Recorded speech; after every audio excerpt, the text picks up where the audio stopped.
Time to re-up YouTube. Your boy Young Mustard is back with another video, and today we are here to talk about Brooklyn.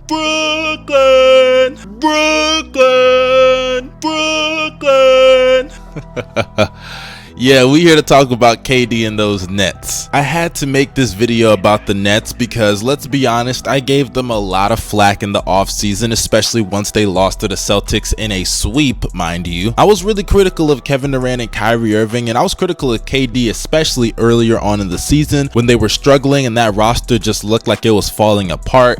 Kyrie Irving was out with the whole, anti-Semitic remarks, all that stuff. The less said about that, the better, in my opinion. Steve Nash went through a whole coaching change after just a couple of games, even though they said, hey, we're gonna stick with Steve Nash, KD. We're not firing him. We're not gonna bow down to your will, only to fire him after less than a month of basketball. But nonetheless, despite all of the obstacles that this team has gone through on and off the court, they look like an entirely new team, even though they've only added a couple of pieces since I made my video about KD when he made those remarks about the supporting cast. And I have to say, even the supporting cast that KD made those remarks about, he should be looking at them and saying, hey, look, I apologize. You guys are stepping up, because they are. They are playing their roles to perfection, and it has led to the Nets having one of the best stretches in the NBA as we speak. But before we go any further and I talk about how the Nets are proving their doubters wrong, make sure you drop a like on this video, subscribe to the channel, and press that bell for post notifications just like that. But without further ado, let's get back to the subject of discussion and talk about Kevin Durant and those Brooklyn Nets. The Nets this year have built their team off of a true identity on the defensive side of the ball. We all know offensively they had all the pieces to make it work in recent years, but the defense has really been what's lacking. This year, with Kyrie missing games and obviously Ben Simmons missing games, missing TJ Warren throughout a majority of the season so far, they've still been a top half offense, as they are 15th in points per game, but their offensive rating is 6th in the league. So by a lot of metrics, you could even say that they are a great offense. But on the defensive side of the ball, that's really where they have shined this year and shocked a lot of people with their effort, as they are top 10 in defensive rating and opponents' points per game, being 7th and 9th respectively. And though you could say the team is still lacking and they have some holes on their defensive side of the ball, you still have to give credit where it's due. Shout out to Jacques Vaughn, because it's very clear that he has emphasized defense on this roster, which is something that it's very obvious that Steve Nash did not do. Ben Simmons, Royce O'Neal, Nicholas Claxton, and Kevin Durant have been the big contributors for their defense. KD is a very good weak side shot blocker and is very capable on the perimeter. Even though he's not elite, he's still a solid defender. I may make fun of Royce O'Neal and say he is a football player out there playing basketball, because at times he just looks like he's out there to injure people, but he's still a very capable defender on the perimeter that can guard 1 through 3. And as far as Nick Claxton and Ben Simmons, even though offensively together they are a mess, defensively they are hell for a lot of front courts in the NBA. Ben Simmons has been a deep boy caliber player over the last couple of years that he's played, and even though he hasn't lived up to those specific expectations, he's still a great defender that I think can become elite as more time goes by throughout the season. And in the case of Nicholas Claxton, he is very mobile on the perimeter, can move his feet laterally, and he's a good shot blocker, this year averaging a career high in that area of around 2.5 a game. The other guys, even though they're not great defenders, a lot of them are really one-way players, they are still showing a lot of effort with their team defense, especially Kyrie Irving, man. A lot of people say Kyrie is this horrible defender, and for the most part, he doesn't really show a lot of effort, but that's really his issue.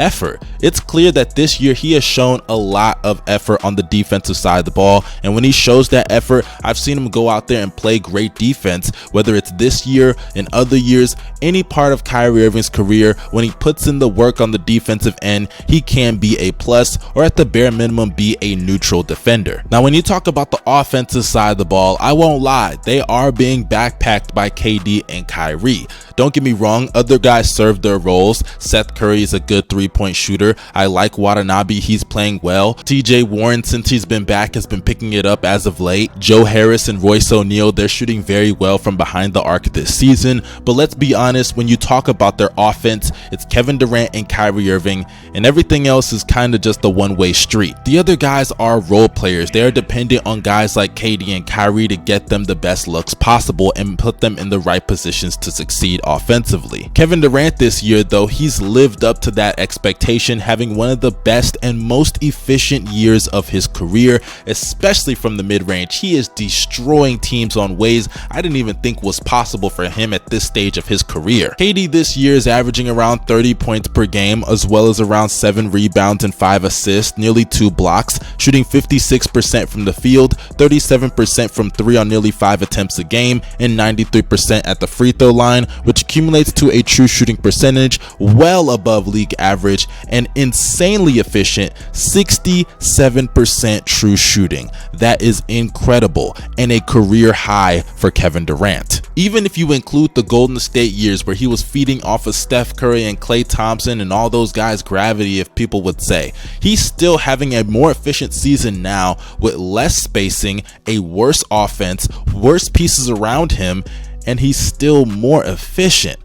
My goodness, Kevin Durant is insane. I mean, just look at some of these shooting splits for KD. In the restricted area, even though he's not getting there as often as he used to, he's still shooting 80%. In the non-restricted area in the paint, he's shooting 61%. And in the mid-range, this is just where it gets insane. It's no debate who the best mid-range shooter in the league is, because it's Kevin Durant with 57%. I mean, when you talk about the demigods in the NBA, KD is one of them. The things that he can do at his size and length, I know it gets over romanticized at times, but it truly is a thing of beauty. This year, he has managed to put it all together offensively, just like he does in any other season, and is having one of the best years of his career. You could argue it is the best. And don't let Kevin Durant overshadow what Kyrie Irving has done this year. Sure, Kyrie Irving is not going out there averaging 30 like KD, but he's averaging 26, 5, and 5 on 49% shooting from the field, 36 to 37% from 3, and a true shooting percentage of 60%.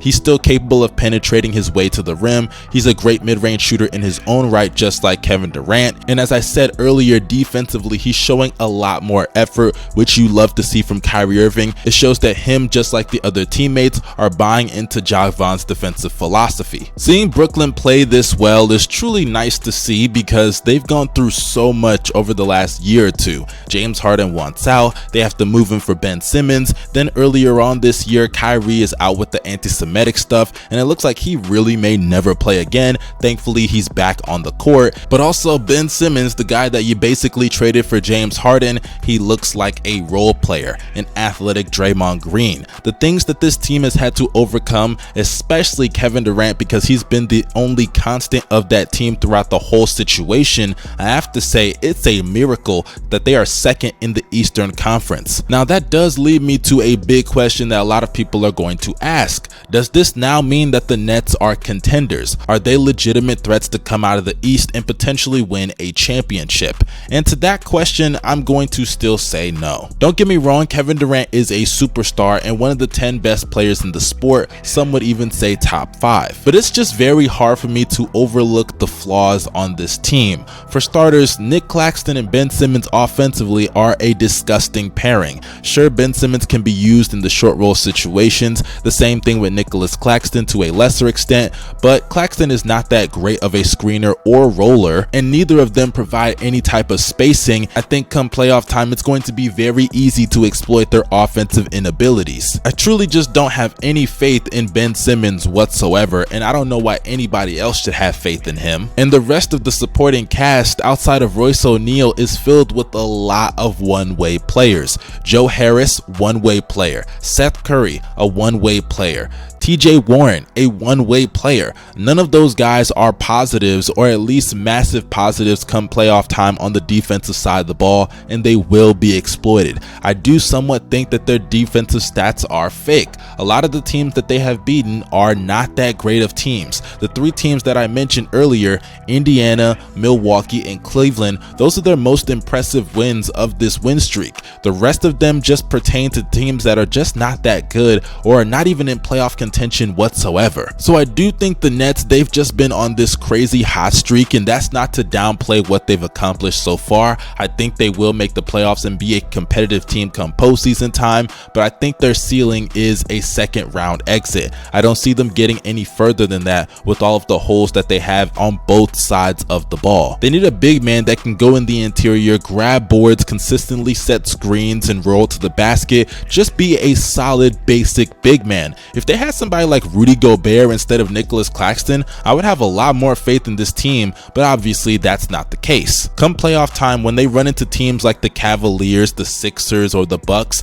I do believe they will dominate them on the glass, and that will lead to their downfall. It won't be the only thing, but it'll just be one of the big factors that lead into why they will lose. The team is extremely flawed, and right now they are just overachieving. That's just my viewpoint on it though. If you disagree, let me know down below in the comment section. Do not forget to like, share, and subscribe to the channel. Don't forget to also follow me on social media. The links for my Twitter and Instagram are down below in the description box. This is your boy Young Mustard signing out. You guys stay safe and have a blessed day. I'm out. Peace.